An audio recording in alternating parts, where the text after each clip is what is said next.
går nu til anden øvelse med kæden. Igen er det gågaden i Esbjerg, vi har fokus på. Det gør vi ved hvert værktøj, der har vi et fokus. Og med kæden, der er det altså gågaden i Esbjerg. Det I skal nu, og I har igen 10 minutter, det er, at I lige skal finde noget musik, som I godt kan lide. Hver især prøv lige at se, om I kan finde på jeres mobiltelefon, eller hvad I nu har, et stykke musik, I godt kan lide. Så sætter I jer, lytter til det her stykke musik på cirka 4 minutter, eller hvad det nu var, lukker øjnene, og så ser I, om der kommer et billede frem, der på en eller anden måde har noget med fremtidens gågade i Esbjerg at gøre. Prøv at se, når I bare sidder og lytter, lukker øjnene, og se, om der kommer et billede. Det gør der tit, når man slapper af og lukker øjnene, så kan der komme nogle billeder, ligesom i en drøm.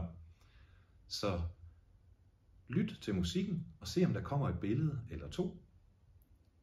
Skriv ned på et stykke papir, hvad det er for et billede, der er kommet.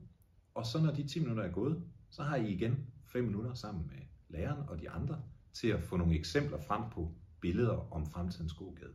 Og til lige at snakke om, hvad har de billeder med fremtidens gågade at gøre.